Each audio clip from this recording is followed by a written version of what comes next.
de Couso, entre otros. Bueno, este es un libro de respuesta a ese, porque en el intertanto, tenemos un gobierno que llevó a la práctica varios de los planteamientos contenidos en este libro, recomendados en este libro, que era El Otro Modelo, y cuyo desenlace, cuyos resultados, digamos, no han sido satisfactorios ni políticamente ni a nivel de encuestas ciudadanas. Bueno, a partir de esa evidencia, es que el Instituto de Estudios de la Sociedad reúne a otro grupo de intelectuales y prepara este libro, que es una respuesta, como digo, a esa obra original. Pero cuéntanos tú, Alejandro, cómo se concibió este libro. Sí, primero que nada, como dices tú, tratamos de responderle un poco al otro modelo, y por eso el juego el nombre del libro. Y además hay otro libro, no sé si se acuerdan, de Mayol, de Alberto Mayol. El fracaso del modelo. Hoy día cuasi candidato, no sé, o ya candidato a diputado, que era el derrumbe del modelo. Claro. Entonces, hicimos un juego de palabras entre el derrumbe del modelo y otro modelo, y armamos este libro del derrumbe del otro modelo. Que si bien es un nombre polémico, le podemos dejar reflexión crítica, porque tampoco pretende como jugar con las caricaturas. O sea, enfrentamos en forma seria el debate, y tratamos de tomar el mejor argumento de ellos y contra ese argumento discutir. Por lo tanto, como que tratamos de dejarle de lado las caricaturas. Tú dices cómo nace este libro. Bueno, nosotros hace mucho rato que el IES viene como dialogando con ese sector. Yo diría que es parte como lo que identifica a nuestro instituto, es que estamos en ese plano discutiendo, más que las políticas públicas concretas, estamos discutiendo en el plano más de las ideas y los diagnósticos que están detrás de estas políticas públicas. Y de hecho, ya el mismo Daniel Mansuyen nos fuimos quedando en silencio. Había en algunas partes, en un capítulo derechamente dialogado con Atria, lo mismo Claudio Alvarado de la ilusión constitucional, en el tema constitucional. Entonces, yo diría que es como, este libro es un fruto ya de un trabajo que se venía realizando hace mucho tiempo, ¿no? También de columnas de opinión, etcétera. Y pensamos final del año pasado, de hecho, conversando con Pablo Ortúzar, caminando a almorzar, empezamos a pensar, bueno, ¿cuál puede ser nuestro aporte al debate público este año presidencial? ¿No? Donde cuesta muchas veces instalar ideas. Y la verdad que dijimos, bueno, nuestra función, más que estar ayudando en los programas concretos, tiene que ver justamente como iluminar mejor el debate público, y sobre todo pensando en que después de los problemas que ha tenido este gobierno, todavía siguen muchos defendiendo las ideas que están detrás. O sea, claro, muchos han dicho que el problema fue justamente al revés. Adri ha dicho que faltó radicalidad. Otros dicen que al revés, como el mismo Guillermo Larraín, que fue autor del libro, dice faltó, o mucha gente de la DC dice que habría sido más gradual. O sea, fue un problema como de intensidad. Claro, hubo exceso de entusiasmo. O exceso, u otros dicen que fue políticas públicas mal elaboradas. Nosotros decimos, ojo con eso, pareciera que el problema es anterior todavía, tiene que ver como con las ideas y el diagnóstico previo que está detrás. Convocan. Exactamente. ¿Cuál es la gran idea? ¿Cuál es la idea central que se ha derrumbado a juicio de ustedes? ¿Y cuál es la idea central que quieren poner ustedes en reemplazo? Yo diría que un par de ideas centrales. Uno tiene que ver como con lo que se llama como moralización del Estado y el mercado, o la caricatura, si uno quiere llamarle, y que eso le pasa a ciertos sectores de la izquierda y creo que también a ciertos sectores de la derecha, que tiene que ver como con, en el caso de Ate y compañía, en su libro El Otro Modelo, ellos como que tienden a pensar, a establecer que todo lo que es el Estado es siempre bien común, es siempre bien público, es siempre bueno, digamos, y al revés, todo lo que es mercado pareciera que representa lo peor del hombre, siempre egoísmo, individualismo, siempre aprovecharse del otro.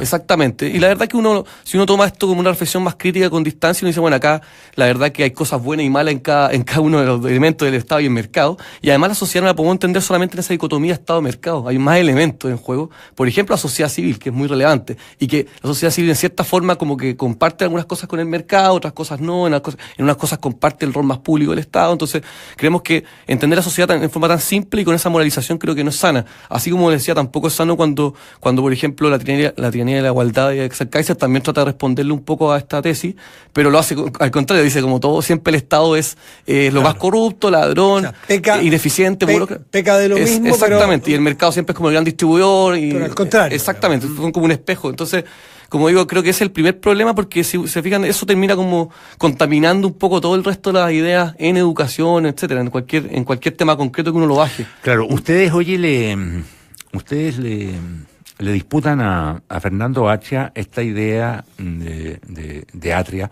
en orden a que la acción la acción gubernativa, la acción pública, debe privilegiar el régimen de lo público, que él llama, de lo público, que no se debe confundir necesariamente con lo estatal. De acuerdo. Ahora, ustedes descreen un poco de eso y piensan que efectivamente al final la noción de lo público de Fernando Atria lleva a lo estatal, pura y simplemente. En parte, pero yo creo que también sería una caricatura hacer eso, ¿eh? Yo creo que, y sería como un debate tramposo. Yo creo que hacemos las distinciones que corresponde hacer. Ahora, antes de entrar al régimen de lo público y siguiendo conectándolo con lo que preguntaba Matías, yo creo que otro tema central del problema de Atria también tiene que ver como con el diagnóstico que hace, que tiene también a ser como hiper simple y reduccionista quizás. Cuando ven todos estos movimientos sociales del año 2011, que se manifestó en la educación, en Aysén, etcétera, ellos, y lo decía de hecho Boric, ayer lo comentaba, ayer lo criticaba también Boric ayer en Tolerancia Cero, él decía, le pasó a muchos que tuvieron como a decir, mira, esto es la gente manifestándose contra el modelo neoliberal que colapsó, básicamente. Claro. Y Atria que dice, bueno, ante este colapso de este sistema, la gente lo que quiere son derechos sociales, gratuitos, universales, neutrales y provistos principalmente por el Estado o por la sociedad civil bajo el régimen de lo público que decías tú, Héctor. Nosotros creemos que ese diagnóstico también es insuficiente.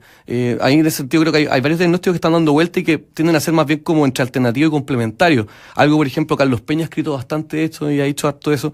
Carlos Peña tiende a decir la transformación capitalista de los años 80-90 fue tan profunda que la gente la verdad que lo que quiere es más bien como radicalizar ese proceso y exigir que realmente cumpla su promesa, que la promesa de este sistema es que realmente las personas por su mérito y su esfuerzo van a salir adelante y que los privilegios que tengan las personas por su cuna, digamos, donde nacieron, sean lo menos influyentes posible. Entonces, esa es un poco la mirada de Peña, que él llega a ser súper extremo y dice la gente no quiere dejar de ir al Costanera Center, digamos. Todo lo contrario, ellos quieren ir al mall y quieren consumir.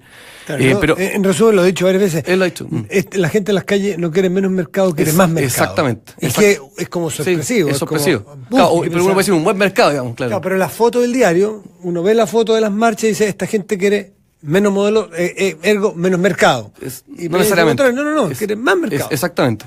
Y aquí, claro, uno va sumando otros elementos. Por ejemplo, Daniel Mansuy, nuevamente mencionando por su libro, lo mismo Óscar Anderrecha algo dice también en Vivir Juntos. Él dice, bueno, aquí lo que pasa también es que este proceso de modernización, que tiene un montón de cosas positivas, de reducción de pobreza, crecimiento, también tiene tensiones. Entre esas, bueno, rompe vínculos, ¿no? Termina como rompiendo ciertos vínculos, afectando la cohesión social, la integración. Por lo tanto, ahí lo que llaman autores como ellos, como Daniel Mansuy también, es revitalizar como la comunidad política nuevamente, ¿no? Como esa falta, ¿no?, de generar ciertas como símbolos, cierta preocupación por el barrio, por otras instituciones que permitan como reconstruir los vínculos comunitarios y que eso sería parte como de la solución. Y también hay otros que han mencionado, Carlos Peña también lo ha dicho, Pablo Ortúzar también lo dice, que tiene que ver como con uno podría llamarle como este malestar podría tener como con la desilusión de alcanzar cierto estándar de vida, desilusión del desarrollo, si uno quisiera llamarle, que tiene que ver con muchas familias que en los años, claro, 70, 80, miraban a las personas que entraban, por ejemplo, a la universidad, como los miraban hacia arriba y decían, oye, esto es un tremendo privilegio, en el fondo, el que entra a la universidad después tiene un estándar de vida X, con mejores sueldos. Exacto, tiene suerte asegurada. Y resulta que, claro, entonces esas familias se esfuerzan mucho, esas clases medias, porque sus hijos vayan a la universidad, etcétera, y cuando llegan a esa educación superior, no era tan buena, es mejor, o sea, bajo cualquier estándar ganan mejor sueldo y todo, pero ya se transformó en un bien mucho más compartido, ya no deja de ser un privilegio. La mayoría de los jóvenes hoy día están yendo a la universidad, entonces y por lo tanto deja ofrecerle todas esas cosas. Prácticamente todos llegan a la universidad. Y claro, y eso ya deja ofrecer esa seguridad y esas cosas buenas que tenía. Empieza a operar la desilusión. Exactamente. O sea, el paraíso que tú esperabas, digamos, claro, es mejor que ahora, antes. Yo no sé si también es problemática. Yo no sé si esa es una dinámica desolucionante del capitalismo o es una dinámica desolucionante de la vida. Sí, de hecho, hay un ejemplo que es interesante que lo hablaba otro día con Pablo, que tiene dice como el gran concierto, que en fondo antes había como que la idea era que había un concierto, ¿cierto?, de música y solamente los pocos más ricos podían estar en ese concierto y además sentados adelante, por lo tanto viendo al artista como en primera fila.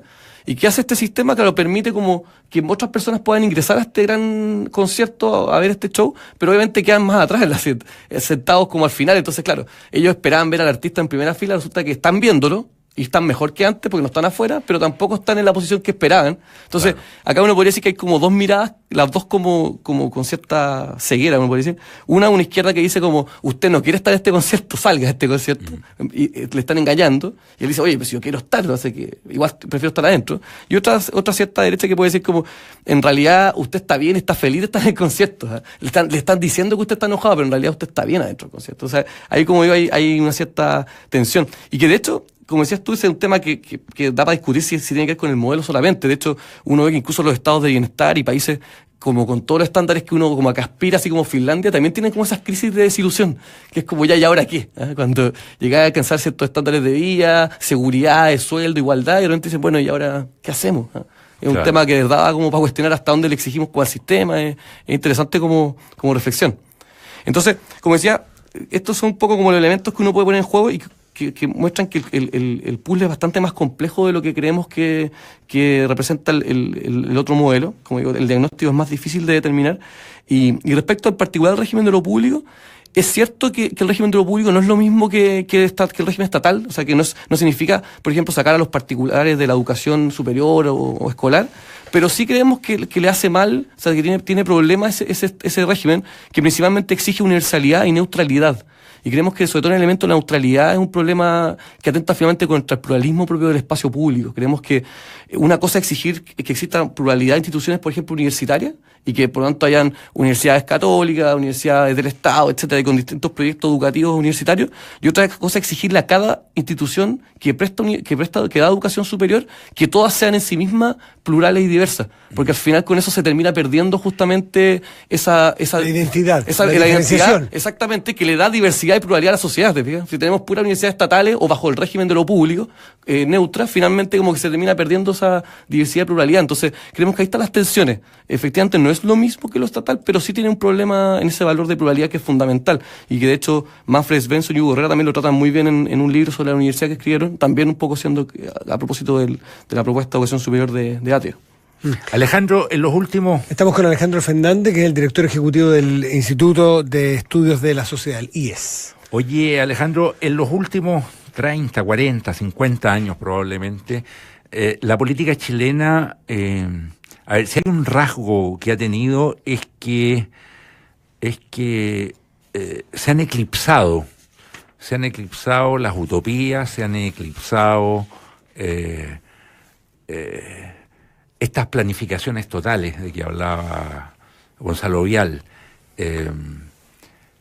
La política se ha vuelto mucho menos colectiva de lo que era en un tiempo y se ha vuelto mucho más individualista. ¿La política? La política. ¿En qué sentido? La política en el sentido de que prácticamente toda la oferta política pasa por las personas y por preguntarles qué es lo que quieren. La política hoy día lo que te vende son derechos para las personas, que pueden ser derechos individuales o derechos sociales, pero al final son derechos para las personas. Nadie te está vendiendo una utopía, un modelo de una sociedad perfecta, En ese sentido, la política, si tú quieres, se ha privatizado. Se ha privatizado un poco. Yo sé que esta individualización de la política, esta segmentación, rompe vínculos comunitarios, rompe redes, y la gente se siente más sola. Yo sé que para esos efectos ustedes reivindican mucho este concepto de sociedad civil, de una sociedad civil donde desde luego existen agrupaciones intermedias, donde existen lealtades a algunos conceptos como barrio, como ciudades, en fin, que son temas que desde luego que si el espacio público está sintonizado solamente en una frecuencia de individualismo, son conceptos que se pierden. Y me parece que ustedes en el Instituto de Estudios de la Sociedad se preocupan mucho de eso, de lo que haya de comunidad. Exacto, de hecho, es que volviendo un poco al otro modelo, creemos que uno comparte, por ejemplo, Ati aparte diciendo algo bien como duro, dice aquí, tenemos una sociedad como de clientes y no de ciudadanos, dice, así, y que es bien gráfica. Y creo que en parte yo comparto esa tesis, y de hecho él también critica el propio voto voluntario, porque finalmente es eso, es como voto la mía que me convenga, ¿no? Me siento parte de algo más grande, por lo tanto, bueno, si la salud pública no es tan buena, pero yo tengo una buena clínica, en realidad que me importa quién sea el próximo presidente, el próximo diputado, o el próximo alcalde. Y mucho de eso había en el tema de la discusión de educación, es decir, qué distinto sería, y alguien puso un ejemplo de Estados Unidos, los que votan los proyectos, muchos tienen hijos en colegios públicos, qué distinto hubiese sido mover toda esta máquina en educación si los que votaban, al menos algunos, tuvieran hijos en colegios públicos. Y en salud, es más grotesco todavía. Que quedó grotescamente de lado la educación pública en todo este cambio. Sí. Y en salud lo mismo, ¿no? Dice, bueno, si los diputados tuvieran que llevar a sus hijos al hospital Padre Hurtado, y lo seguro que la salud pública sería otra. Sería bien distinto claro. Cuando lo lleva a la clínica alemana y te atienden el mismo día y con rapidez y eficiencia. Entonces, uno dice, como digo, en esa parte uno comparte ese diagnóstico del como cliente más que ciudadano, y la falta como de sentido de comunidad, de que hay un otro y que somos todos como responsables también un poco del destino de la sociedad y el destino del país. Lo que uno le preocupa es cómo después termina... Lo cual, oye, tiene una dimensión que es súper buena, y esta individualización, digamos, en el sentido de que la gente es mucho más autónoma. En ese sentido es muy buena, digamos. Cada uno siente que puede... Pero que la autonomía no es excluyente a ser parte de algo. Claro, pero que puedes construir tu propia vida. Tu vida no te la da tu estamento, tu barrio, sí. Bueno, de hecho eso es lo que tu es, actividad, esa es la tu trabajo, tu Héctor, gremio. pero voy a poner el ejemplo con la infraestructura. Tú eres un tipo autónoma, pero si no hubiese calles que compartiéramos todos, yo no podría llegar a tu casa. De acuerdo. Fíjate, o sea, tiene que haber cosas comunes para que haya autonomía. Además, el propio sistema de mercado, el capitalismo requiere confianza. O sea, se sustenta finalmente en eso. También es un problema cuando hay una sociedad hiper como atomizada, individualista, en que no hay confianza entre personas. O sea, la confianza es como el primer elemento que requiere un sistema de mercado. ¿No creen ustedes que quizás la trampa está en plantearlo como excluyente, como dicotómico? En lo colectivo y lo individual. Y lo segundo, y ahí sí creo que... Es que no uses lo colectivo, lo comunitario. Lo comunitario. Ya, lo comunitario.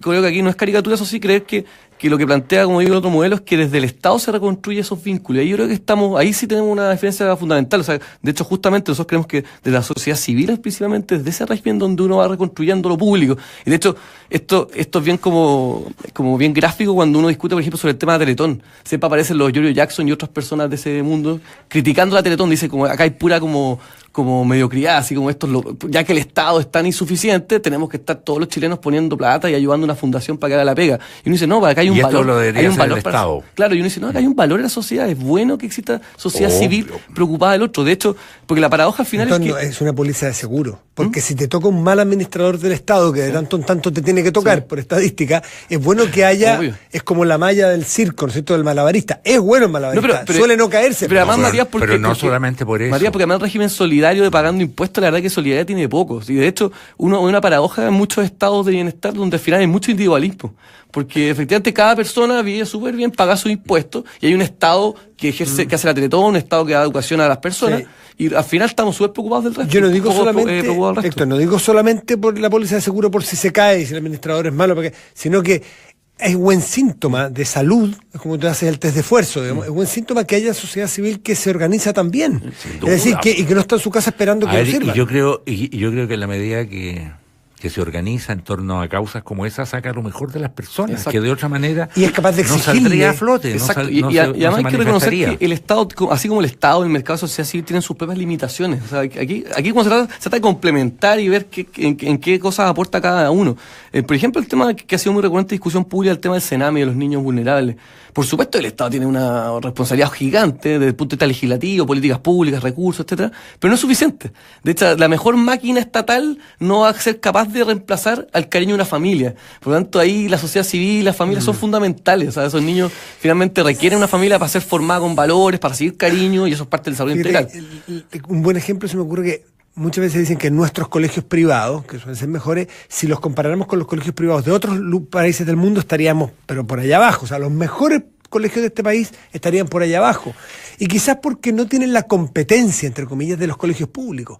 Porque si tú tuvieras un buen colegio público cerca de tu casa, ¿por qué te lo llevarías a un colegio privado a pagar 500.000 pesos mensuales? Si lo llevas porque es algo religioso, algo por, en fin, una elección muy muy expresa, pero lo normal sería tener un buen colegio público.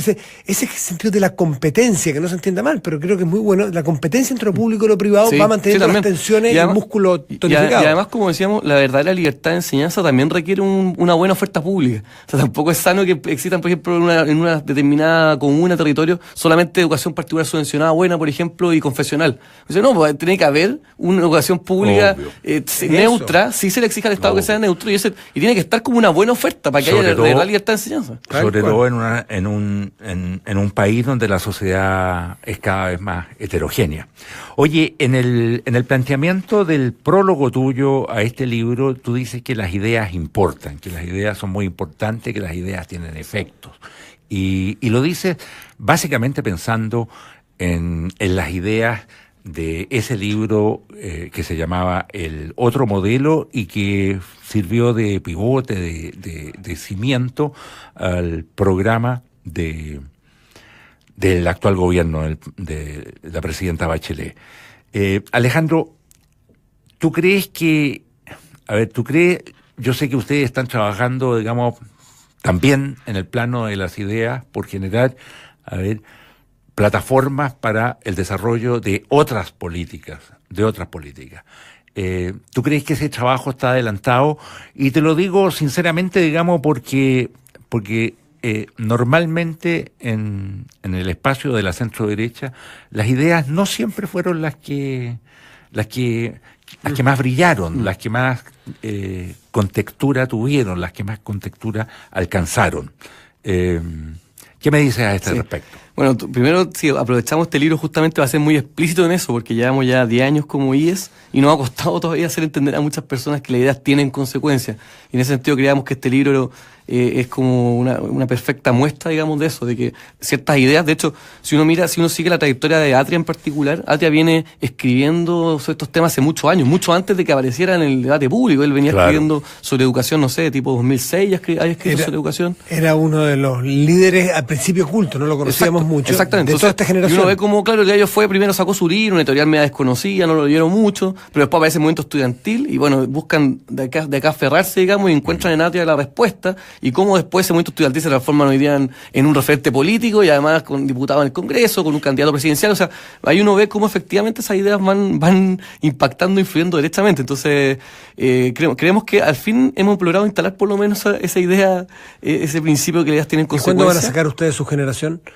Bueno, nosotros estamos en el centro de estudio haciendo nuestra pega. Yo creo que es importante también cómo separar planos. Ya, de hecho, pero la no sé pega cuánto también... de bueno que los intelectuales como los Atria, digamos, terminen siendo parlamentarios. Creo que al final es bueno que cada uno haga su trabajo, pero nosotros generamos muy buenos vínculos con el mundo político y también creemos que es fundamental, o sea, que articular los mundos. No sacamos nada con encerrarnos en un centro de estudio y decir, oye, que somos choros, inteligentes, hacemos cosas buenas. Y sacamos libros. Exacto, igual que las universidades, que les pasa mucho. Las universidades están como metidas en sus propios papers y cosas y no son capaces de vincularse más con el mundo político y público en general que toma decisiones. Y en eso nosotros hemos ido construyendo. Yo creo que esa distancia va a ser cada vez mayor hoy, ¿ya? ¿Cada vez mayor? Cada vez mayor en el sentido de que las universidades... Las universidades están atrapadas por el sistema de la carrera de la publicación es easy, digamos. Exactamente, están compitiendo exactamente, están preocupados los rankings internacionales. Sí, y el lenguaje es cada vez más oscuro. Piensa que las universidades tienen una cantidad de recursos de investigación gigante, nosotros somos un porcentaje ínfimo con muy poco equipo de investigadores y uno logra influir mucho en el debate público. Entonces, la articulación, como digo, la estamos trabajando. En general, si bien somos independientes, tenemos obviamente vínculos con personas jóvenes, por ejemplo, no sé, Julio Isamit, una persona que suele como recurrir al IES. De hecho, estuvo en el lanzamiento la semana pasada, el miércoles. El mismo Jaime Belolio, también una persona muy cercana a nosotros, que de hecho presentó el libro de Ariel Mansuy el año pasado, gente con la que también tenemos vínculos. Y yo diría, claro, si uno lo sitúa, en general estamos más con las personas del centro derecha, pero también tenemos un muy buen diálogo como uno podría decir, con los desilusionados de la nueva mayoría. O sea, con el mundo, por ejemplo, Mariana Elwin también es una persona que tenemos mucha cercanía, el mismo Jorge Burgo, o gente como José Joaquín Brunner. O sea, con ese mundo como socialdemócrata también hemos generado buenos vínculos. Ya, o sea, tiene una interlocución más... Sí, yo diría que lo tenemos, o sea, y la estamos construyendo. Sí, más bien amplia. Como digo, porque nuestra pega es esa. Nosotros esperamos obviamente que los nuevos movimientos políticos, partidos, por ejemplo, Julio Isamit está impulsando un nuevo movimiento republicano. Bueno, que todos estos movimientos pensamientos nuevos, o el mismo Construir Sociedad, qué sé yo, que vayan tomando nuestras ideas, que ojalá dialoguemos con ellos. Este mismo libro es un espacio para discusión. Nosotros acá no pretendemos como cerrar el debate, así como se derrumbó el modelo, todo lo contrario. Es un libro que trata de iluminar el debate y ojalá como... ¿Y cómo ha sido la respuesta de ellos? Porque esta es respuesta al otro modelo. Y obviamente les tocó en la oreja. Sí. Yuanyán escribió Sí. en el diario La Segunda, me parece, una columna criticándolos. En general, ¿cómo ha sido la respuesta de los autores? Sí, quizá aparezca después el derrumbe el otro modelo. Vamos a seguir como eternamente destruyendo uno al otro. No, mira, sí, la verdad que fue un poco desilusionante la columna de Yuanyán, porque yo creo que se apresuró un poco, probablemente se sintió como interpelado por el diario Mercurio, que salió un reportaje el domingo anterior. Entonces él escribió una columna criticando nuestro libro sin habérselo leído, lo cual encuentro que es un grave error, digamos. Y además ya le pasó antes con Kaiser, una vez tuvo un foro y también estaban discutiendo, y en un momento Axel Kaiser le preguntó si había leído el libro y dijo que no. Entonces, segunda vez que hace lo mismo. Yo creo que lo responsable y serio es que se lea el libro, después dialoguemos, y feliz de conversar con él. Y en el caso de Batia también, el otro día estuvo discutiendo con Claudio Alvarado, que es parte de los autores de este libro, que escribió el artículo sobre el tema constitucional, discutió la semana pasada en una radio, y sí, la verdad yo diría que no se lo tomó demasiado bien. Yo creo que, y nuevamente tampoco se haya leído el libro, entonces yo esperaría primero que lo lean, porque, como digo, más allá del nombre, que es un nombre como polémico, fuerte, si ellos leen el libro con seriedad y con honestidad intelectual, se van a dar cuenta que es un libro que hace un análisis crítico y no una cuestión así de caricatura. Además que Yuanyán es de los autores de ese libro, probablemente el que menos, el que menos tocado está por la ejecutoria del gobierno de la nueva mayoría. El menos involucrado. El menos involucrado. Sí. Sí, ahora, pero ellos cuando sacaron el libro, como que directamente se lo pasaron, de hecho lo presentó Bachelet, y ellos dijeron, este es un libro que no es solamente para el mundo intelectual, es un libro que está pensado para articular un programa. O sea, hoy día, claro, como que varios que se quieren como bajar un poco del carro porque no les conviene demasiado. Pero si uno mira las ideas del otro modelo y ve después el programa gobierno Bachelet, es indudable el vínculo que existe. O sea, de hecho yo creo que fueron lejos el mundo como intelectual que más influyó en ¿Y ellos. ustedes con la candidatura de Piñera? Nosotros diría que hemos mantenido, como digo, una distancia mayor en general las candidaturas. ¿Pero hay grados de influencia, hay grados de consulta, hay grados de sí, comunicación? hay diálogo, yo diría que hay un buen diálogo. O sea, de hecho, yo en particular, por ejemplo, con Gonzalo Blumer converso mucho, o sea, una persona que además lo conozco hace varios años y tenemos una muy buena relación. De hecho, fue al lanzamiento del libro también, o sea, yo con ese mundo, y de hecho le regalé el libro también. A nosotros obviamente nos interesa influir en él. De hecho, además, si no hay que taparse el ojo, lo más probable es que sea el próximo presidente, digamos, según todas las encuestas. Por lo tanto, por supuesto que nos interesa mucho. ¿Quién, Blumen? Piñera. Ah. Sí, es verdad, claro, jefe programático de Piñera, lo di por obvio. No, más adelante le tenemos fe a Gonzalo. Así que, como digo, obviamente con ese mundo tenemos vínculos y nos interesa influir, pero desde nuestro plano creemos que es importante cómo mantener esa distancia. Participar de los mercados locales e internacionales es simple a través de Banchile Inversiones.